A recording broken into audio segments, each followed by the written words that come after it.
भारत की वैक्सीन कूटनीति की जीत, मेड इन इंडिया को दुनिया ने स्वीकारा। नमस्कार, मेरा नाम है अभिनव और डीआरएन में आज बात कर रहे हैं made in India vaccine certificate मान्यता पर। ऐसा कहते हैं कि राजनयिक संबंधों में कई बार कड़े रुख से आप वो हासिल कर सकते हैं जो शायद आप विनम्र होकर हासिल नहीं कर सकते। ऐसा इसलिए कह रहे हैं क्योंकि भारत की चेतावनी के बाद यूरोपियन यूनियन ने भी ग्रीन पास में made in India vaccine certificate को शामिल कर लिया है। इसके साथ ही धीरे धीरे अब made in India Covid vaccine को दुनिया के सभी देश स्वीकार करने लगे हैं। अभी न तो कोरोना की दूसरी लहर पूरी तरह काबू में आई है और न संक्रमण से जुड़ी चिंताएं समाप्त हुई। बावजूद इसके यूरोपीय देशों में ग्रीन पास को लेकर विवाद शुरू हो गया। यूरोपियन यूनियन देशों ने कोरोना संक्रमण में सुधार के मद्देनज़र आवाजाही की व्यवस्था को समान बनाने के मकसद से यह कवायद शुरू की है। पहली नज़र में यह तर्कसंगत भी लगती है। आखिर समान आर्थिक गतिविधियों और यात्राओं पर कब तक पाबंदी लगाए रखी जा सकती है? कोरोना वायरस अगर लंबे समय तक बना रहने वाला है तो दुनिया को उसकी मौजूदगी में सुरक्षित ढंग से जीने का कोई न कोई रास्ता निकालना ही होगा। रास्ता निकालने की ऐसी ही एक कोशिश यूरोपियन यूनियन ने ग्रीन पास जारी करके की है। आपको बता दें कि कोरोना संक्रमण के बाद यूरोपियन यूनियन के 27 देशों ने एक डिजिटल कोविड सर्टिफिकेट तैयार किया है जिसे ग्रीन पास नाम दिया गया है। ये पास उन्हें ही मिलता है जो यूरोपियन मेडिसिन एजेंसी से मान्यता प्राप्त वैक्सीन ले चुके हैं और इस यूरोपियन यूनियन के देशों में यात्रा करने पर यात्रियों को क्वारंटीन से छूट मिलती है। ग्रीन पास में भारत की दोनों वैक्सीन कोविशील्ड और कोवैक्सीन को शामिल नहीं किया गया है। इसका मतलब यह है कि अगर भारत से कोई नागरिक यूरोपियन यूनियन के 27 देशों में से किसी देश की यात्रा करता है तो उसे कुछ दिनों तक उस देश में क्वारंटाइन रहना पड़ेगा।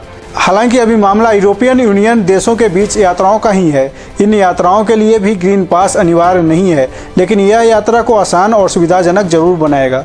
जिन लोगों के पास ग्रीन पास नहीं होगा उन्हें जगह जगह RT-PCR टेस्ट की निगेटिव रिपोर्ट दिखाने और एक निश्चित समय क्वारंटीन में बिताने जैसी असुविधाएं झेलनी पड़ सकती है।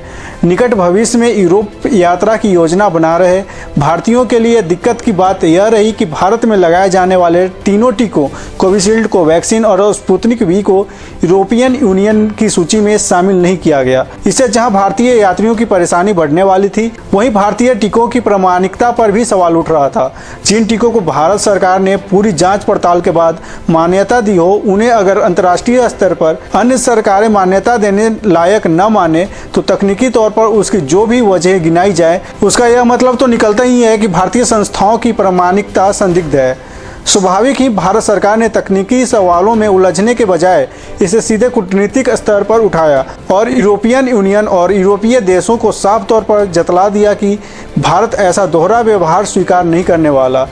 जो देश कोविन पोर्टल से सत्यापित प्रमाण पत्र को मान्यता नहीं देंगे वह उनके प्रमाण पत्र को अमान्य करेगा।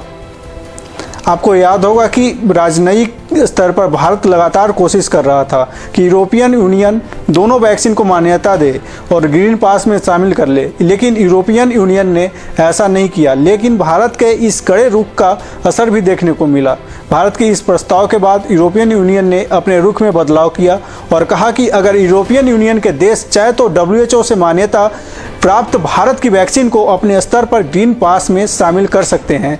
इसके बाद यूरोपियन यूनियन देश Austria, Germany, Slovenia, Greece, Ireland, Spain और एस्टोनिया ने कोविशील्ड को मान्यता देने की बात कही। इनमें एस्टोनिया ने तो भारत में मान्य सभी टीकों को मान्यता दी है।